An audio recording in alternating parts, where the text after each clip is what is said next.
सर्वप्रथम आभार NMMCचे, अभिजित बांगर सरांचे, प्रफुल्ल सरांचे. आणि मागील बऱ्याच वेळापासून प्रफुल्ल सरांनी जे पूर्ण टूर दिलं, तर डोळे दिपवून देणं म्हणजे नक्की काय असतं तो अनुभव आता इथं आला. काही जणांनी जर फर्स्ट टाइम इथे येत असतील तर जाण्यापूर्वी नक्की लायब्ररी, म्युझियम, मेडिटेशन सेंटर हे प्लीज, आणि हॉलोग्राम सेंटर हे प्लीज आवर्जून बघा. कारण की मी थोडं प्रिपेअर करणार होतो स्ट्रक्चरमध्ये, पण ते सगळं बघितल्यामुळे सगळं हलून गेलं स्ट्रक्चर खालीवरती. की आता तर कारण की हलून गेलं हे अर्थ नाही, कारण की मी एक थोडं पर्सनल अनुभवाने सुरू सांगतो की why this particular visit is important. तर एक पर्सनल अनुभव असा आहे की आता गव्हर्नमेंट औरंगाबादची लायब्ररी असेल, किंवा मग IIM लखनौला, ज्याला भारताची सर्वात मोठी लायब्ररी म्हणतात, ती असेल.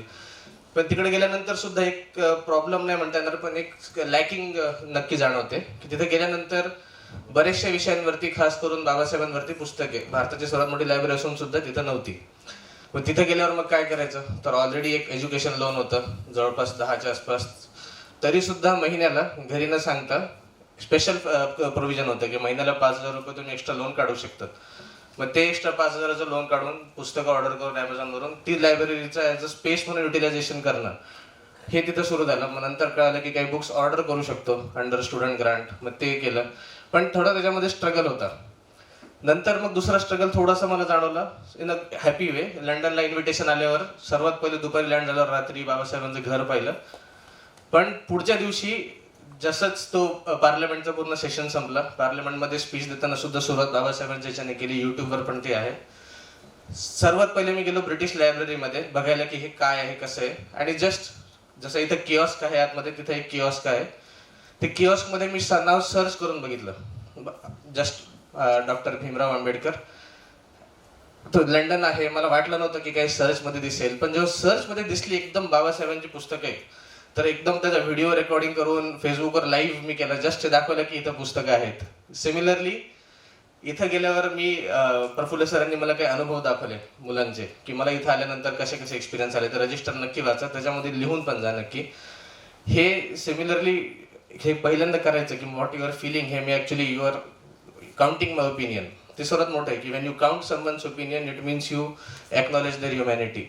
वेन दॅट इज हॅपनिंग, जेव्हा ते कसं झालं की कोलंबियाला, न्यूयॉर्कला एक दलाई लामा फेलोशिपच्या अंतर्गतच इन्व्हिटेशन असताना कोलंबिया युनिव्हर्सिटीमध्ये बेसमेंटमध्ये बाबासाहेबांचं जिथं लायब्ररी सुरू होते, तिथं पुतळा आहे, तिथं सेल्फी सेंटरच असेल इन अ वे.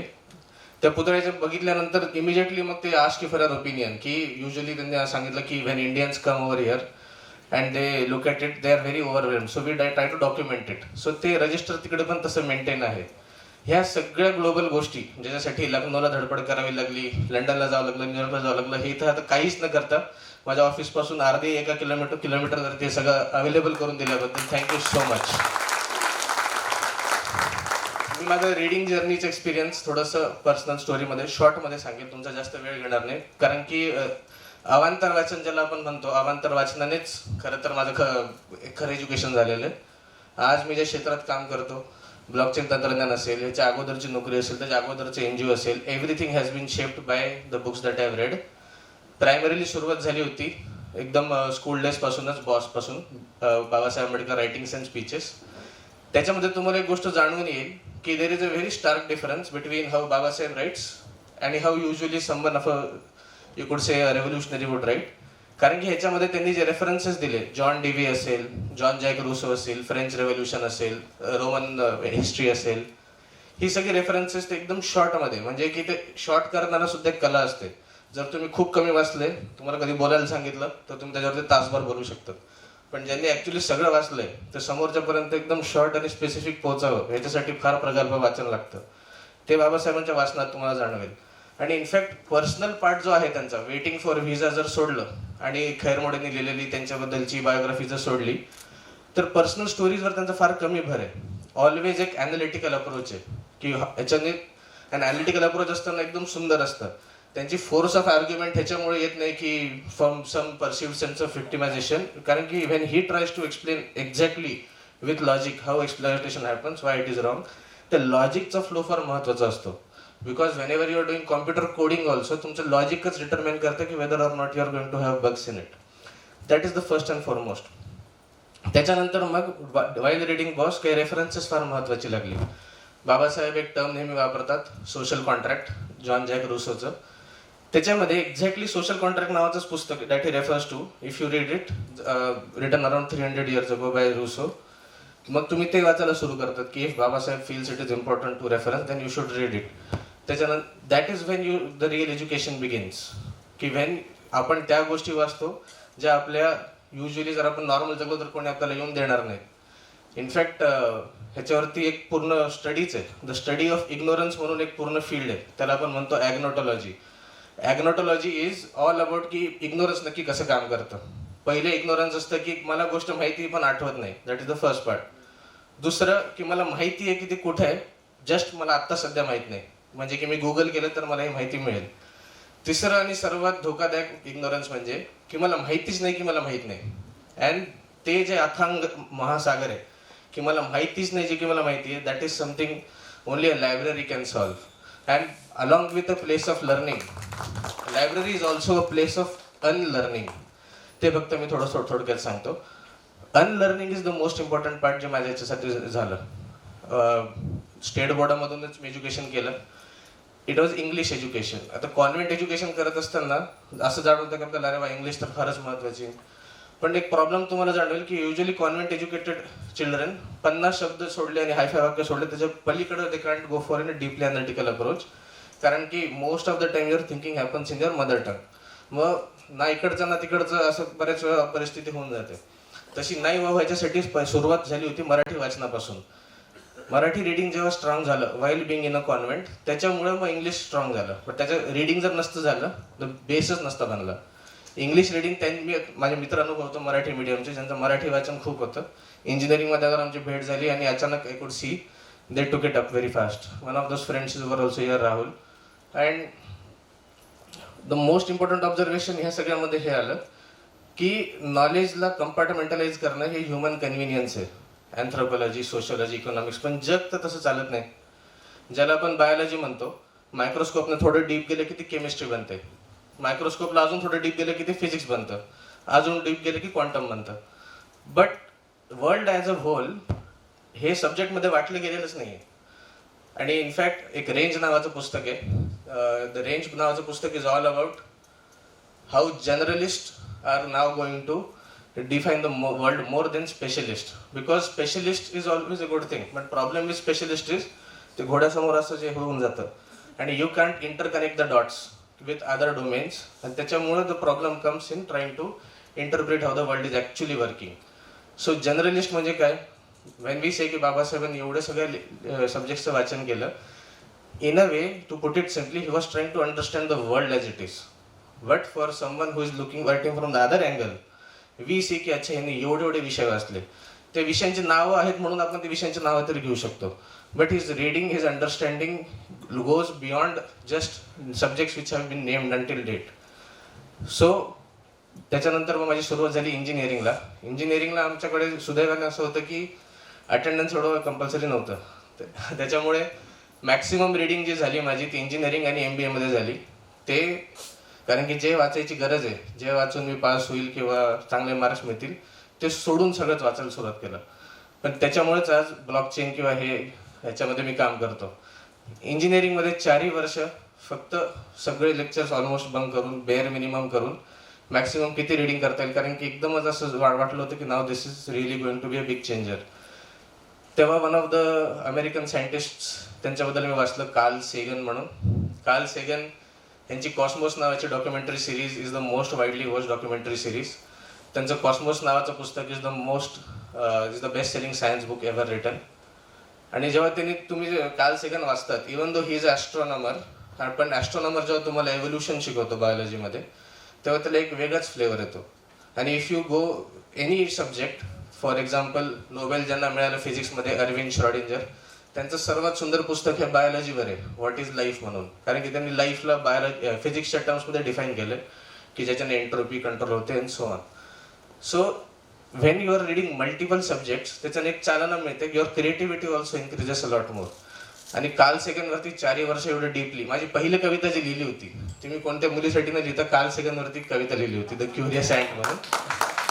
तर IIM मध्ये लागल्यानंतर जसं मी म्हणालो की most of the time I was reading, आणि मला एक गोष्ट कळाली होती की आता I can not apply go for a corporate job at least right away. मग काय करावं, कार्ल सेगनचं विजन पुढं कसं नेऊ शकतो. मग तेव्हा वाटायचं वयाच्या 20व्या वर्षी की may be NGO is the good way to do. तर त्यांच्याच नावाने NGO स्थापन केली. इथंच माझे को फाउंडर इथंच आहे, प्रबोधन, राहुल, अशोक. यांच्यासोबत सॅगनाइट्स सायन्स एज्युकेशन असोसिएशन, म्हणजे आंबेडकरांना जसं आंबेडकरांना म्हणतो तसं सॅगनचं सॅगनाइट्सच्या नावाने आम्ही सुरू केलं. त्याच्याने we try to the whole purpose was की जे एज्युकेशन टेक्स्टबुक थ्रू मिळत नाही, थिअरी ऑफ एव्होल्युशन पासून ॲस्ट्रॉनॉमी, ॲस्ट्रोफिजिक्स, ज्या कोणत्या सुंदर गोष्टी ज्या ॲक्च्युली यायला पाहिजेत, नॉट जस्ट फॉर्म्युलेट थिंकिंग, त्या सगळे जे स्किप होतात, त्याचं आपण एज्युकेशन मॉडेल म्हणून कसं पुढं करू शकतो असा तो उपक्रम होता. NGO work till one end. पण त्याच्यानंतर आय गॉट छत्तीसगडचे जे सेक्रेटरी आहेत मिस्टर अलेक्स पॉल मेनन, यांच्यासोबत एक भेट झाली आणि ते म्हणे की तू जर ॲज अ कन्सल्टंट म्हणून लागला, then I am making a special team who will have all the authorities to do anything as long as transparency is maintained in direct benefit transfer government schemes मध्ये. So लागताना पहिल्या आठवड्यामध्ये तर एकदम logical as a कन्सल्टंटवाला simple job होता की as this process काढायची, टू बी प्रोसेस लिहायची, जाऊन 26 डिपार्टमेंटच्या सेक्रेटरीजना प्रेझेंटेशन द्यायचे आणि सो ऑन. पण तेव्हा दोन गोष्टींनी फरक पडला. 2005 मध्ये एक पुस्तक आलं होतं अब्दुल कलामांचं, त्याच्यामध्ये त्यांनी जस्ट एक फ्रेज यूज केली होती की भारतामध्ये नेक्स्ट विंडो अप्रोच आहे. नेक्स्ट विंडो अप्रोच म्हणजे की तुम्ही सर्व्हिस मागायला गेले की ते म्हणतात याने पुढच्या खिडकीत जा. आयडियली भारतामध्ये किंवा कुठं पण काय पाहिजे, वन विंडो अप्रोच पाहिजे. कोणत्या जरी खिडकीत आले तरी you should get the service. हे त्यांनी ब्लॉकचेनच्या 4 वर्ष अगोदर लिहून गेलेले. आणि सायमल्टेनियसली आता जसं म्हणून अवांतर वाचन फार आवडतं, तर नॉर्मल जॉब करत असताना, गव्हर्नमेंट सर्व्हिसमध्ये स्कीम्स करत असताना माझ्या लाईफमध्ये फक्त रँडम रिडिंग भरपूर रोज चालू असतं. मग तेव्हा बिटकॉईनबद्दल थोडंसं वाचलं. ठीक आहे म्हटलं, मग I was not at all interested, still not in to the crypto currencies. पण टेक्नॉलॉजी फार इंटरेस्टिंग होती, कारण की जर तुम्ही एवढी रोबोस्ट टेक्नॉलॉजी बनवू शकतात की ग्लोबल करन्सी तयार होते by bypassing all courts, governments and borders, then technology can be special. मग त्या टेक्नॉलॉजीबद्दल वाचत बसायचो. आणि मग अचानक कुठेतरी लिंक लागली की जे मी काम करतो विथ DBT, जे कलामांचं पूर्ण विजन होतं to have a one window approach and blockchain. बिटकॉईनच्या मागचं तंत्रज्ञान म्हणजे की blockchain. Blockchain is a way ज्याच्यामध्ये की यू कॅन हॅव 100% ट्रान्सपरन्सी आणि अ ट्रस्ट, की जी माहिती तुम्ही बघताय ती सगळे बघतायत आणि त्या माहितीमध्ये काही एडिट किंवा फेरबदल केले जात नाही. मग तिघांचं कॉम्बिनेशन कसं करायचं. तर हे तिघांचं कॉम्बिनेशन करताना directly reached out to the authors who are writing. London School of इकॉनॉमिक्सचे प्रोफेसर एडगर व्हिटली, ऑस्ट्रेलियाच्या डॉक्टर जेन थॉम्सन, लंडनचे जॉन व्ही लेवेल, ह्यांचे नावं मी घेतो बिकॉज आमचं इंटरॅक्शन एवढं झालं की they actually came from Australia and London to Chhattisgarh to do presentations. कारण की ते जे प्रयोग होणार होते ते जगातले पहिले प्रयोग होते की आपण हेल्थ रेकॉर्ड्सला, लँड रेकॉर्ड्सला DBT याच्यामध्ये कन्वर्ट करू शकतो की नाही. And they were successful. World bank decided to fund the project also. आणि 230 करोड्सच्या प्रोजेक्टचा I was the project lead. And while doing this again all of this was happening, कारण की ते माझ्या जॉब डिस्क्रिप्शनच्या बाहेर होतं. मला त्याचे पगार नव्हता मिळत. सकाळी 9 ते रात्री 9 PwC, माझं कंपनीचं नाव PwC होतं. कन्सल्टिंग झाल्यानंतर रात्री 10ला मग हे एक्स्ट्रा रिडिंग सुरू व्हायचं की may be something can happen. 2.5 वर्षानंतर नोकरी सोडेपर्यंत सुद्धा the word blockchain was not in to the company KPIs, की परफॉर्मन्स इंडिकेटर्स, कारण की still it is new. Even this time blockchain is not in the syllabus. ते पूर्ण जग बदलतंय, पण या जूनपासून कुठेतरी सिलेबसमध्ये जाईल. While designing the syllabus I was instrumental in playing it for 2 universities over year. पण सिलेबसमध्ये जरी ते गेलं, प्लीज अंडरस्टँड की now we are already working in blockchain. Gunwant आणि मी सोबत आहोत फ्रॉम द बिगिनिंग ऑफ हिमॅटेक, तो त्याच्यानंतर बोलेलच. All of this was happening because of ज्याला आपण अवांतर वाचन म्हणतो त्याच्यामुळं. आणि अवांतर वाचनाचं घरच्यांना वगैरे फार राग होता. पण जेव्हा हळूहळू थोडं पेपरमध्ये IIM वगैरे सुरू झालं, मग त्याने एकदम बॅकफुटवर गेले. इनफॅक्ट युटर्नच मारला. तिथं म्हणायचं आम्ही तर तुला नेहमी प्रोत्साहन दिलेलं आहे. असं कधीच नव्हतं. तसं तर कधी झालं नाही. इनफॅक्ट प्रताप सर जे तिथं बसले ते we constantly talk about the same thing की how knowledge itself is a means to a catalyst for changing society, not just a power or anything. It is a way to see the world in a much broader scope. हे करत so currently आम्ही जे करतो त्याच्यामध्ये पण actually रिडिंगचा फार मोठा भाग आला. ब्लॉकचेनचे वर्कशॉप्स कंटिन्यू करत होतो आम्ही. आणि त्याच्यामध्ये एकच अजेंडा होता की ब्लॉकचेन हे फक्त समजावं. ते समजून सांगताना मला पूर्ण फायदा झाला जे लहानपणापासून प्रत्येक पुस्तक वाचलं होतं त्याचं. Because I was able to write की ब्लॉकचेनचं कनेक्शन हे कॉम्प्युटर सायन्सशी बिलकुल नाही आहे. हिस्टॉरिकली बघितलं तर it has everything to do with 14th century accounting. मग ते लिंक लावायला फार सोपं गेलं. त्याच्यामुळे फक्त एका छोट्याशा टेक्नॉलॉजीवर कॉम्प्युटर सायन्स जरासं मोठं बघितलं, पण त्याचं हिस्टॉरिकल रूट्स किती मागे जातात आणि फ्युचर प्रोजेक्शन्स किती पॉसिबिलिटीज आहेत हे बघण्यासाठी डिफरंट सब्जेक्ट्स वेर युजफुल. त्याच्यामुळे 54 लेख लिहिता आले. ते पण आता कमी पडतात असं वाटतंय, जस्ट बिकॉज ते डॉट्स कनेक्शन जे म्हणतात ते नंतर नंतर सोपं होतं. वाईल्ड रिडिंग तुम्हाला ती क्लॅरिटी नसते. नंतर after a while, after 2 years you can immediately see अरे मी जे काम करतोय had actually referenced it somewhere. आणि त्याच्यामुळे स्टार्टअप पण सुरू झाली. इमिजिएटली आम्ही जॉब लेफ्ट केला, स्टार्टअप को फाउंड केली. IIT बॉम्बेकडून आम्हाला फंडिंग आणि इन्क्युबेशन मिळालं. विलास शिंदे सर, सह्याद्री फार्म्स यांचा सपोर्ट तर होताच आम्हाला, अजून पण आहे. आणि मला फक्त एंड ह्या एका मेमोरेबल वाक्याने, मी 2 वाक्याने करू इच्छितो ॲक्च्युली. एक लायब्ररीबद्दल आहे आणि एक आहे ह्याच्याबद्दल, about a book that I read during my school days. पहिले लायब्ररीबद्दल सांगतो, why the importance of a public library is there. तर Proudhon, one of anarchist thinkers, he is very very very deeply known for understanding the deep roots की talent, मेरिटचं मिथक हे कसं generate होतं.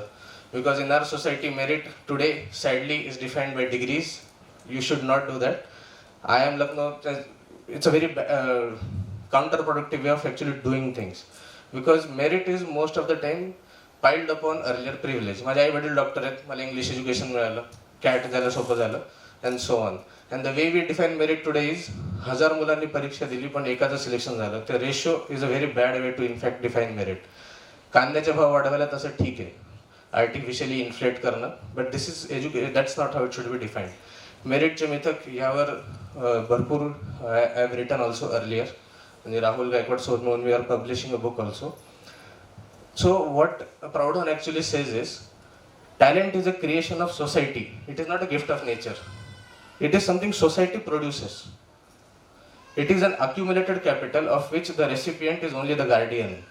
So I, as a holder of all these books, more than 6,000 books of reading, all of this, I am only a guardian of it. I am neither a rightful owner and I am no way the dictator.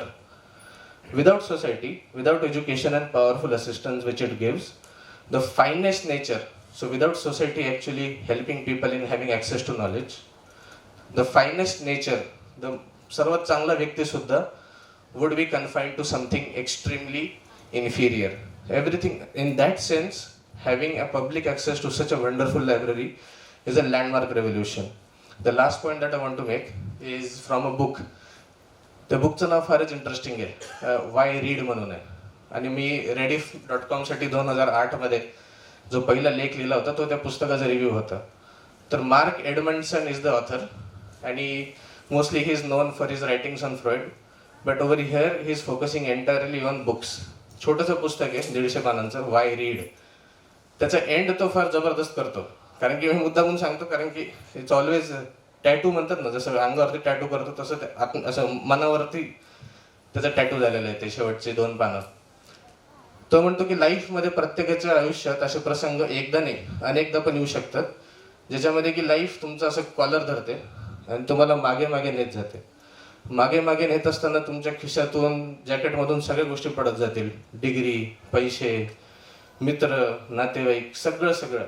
And then you will be corner to a wall. भिंतीला टेकले असाल. At that time you will be completely naked. त्या मोमेंटला if you have knowledge, if you have done enough reading, if you have enough experiences, only then you have the power की लाईफचं पण collar पकडून त्याला मागे मागे नेत जाणं and creating space for yourself. With that, I'd love to end this wonderful opportunity. Thank you. Jai Bhim.